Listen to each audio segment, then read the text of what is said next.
మనం ఇప్పుడు పొంగల్ చేసుకుందాం. అది ఎలా అంటే కావాల్సిన పదార్థాలు: ఒక గ్లాసు బియ్యం, గ్లాసులో సగానికి పెసరపప్పు, పచ్చిమిర్చి తొక్కు, మిరియాల పొడి, సొంటి పొడి, కరివేపాకు, ఆవాలు, జీలకర్ర,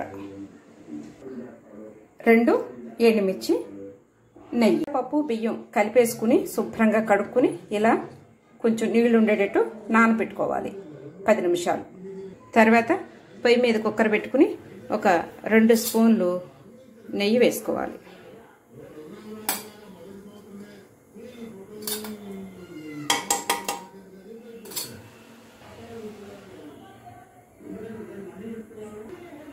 ముందుగా ఆవాలు, జీలకర్ర, కరివేపాకు వేసుకోవాలి. తర్వాత ఒకసారి ఇలాగా కలుపుకోవాలి.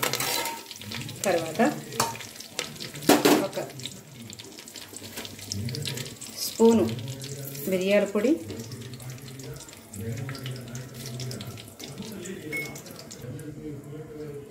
కొంచెం సొంటి పొడి,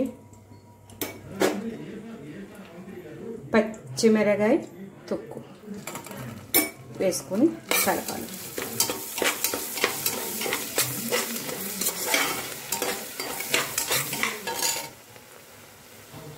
ఇప్పుడు ఎండుమిరకాయలు వేసుకోవాలి.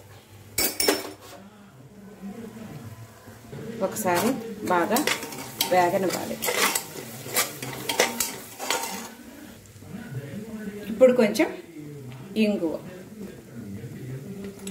ఇప్పుడు ఒకసారి కలుపుకోవాలి. మనం ఏ గ్లాసుతో అయితే బియ్యం తీసుకున్నామో ఆ గ్లాసుతో 7 గ్లాసుల నీళ్ళు పోయాలి.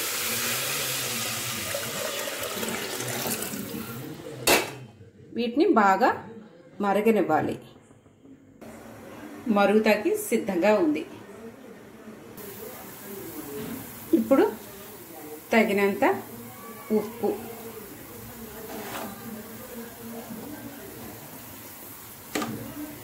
ఇలా బాగా మరిగిన తర్వాత ఇందాక మనం పెసరపప్పు బియ్యంని ఇలా వేసుకోవాలి.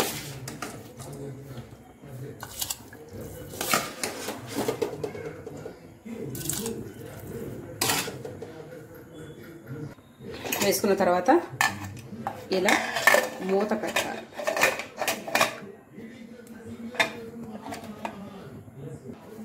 విజిల్ పెట్టుకుని మినిమం 6-7 కోతలు రానివ్వాలి.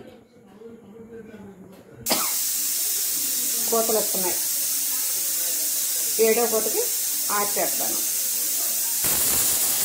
ముందుగా తయారు చేసుకున్న శనగపప్పు కొబ్బరి చట్నీ ఈ పొంగల్లోకి చాలా బాగుంటుంది. ఇప్పుడు మూత తీసి ఇలా కలుపుకుని సర్వ్ చేసుకోవడమే. ఇలా కలుపుకుని తింటే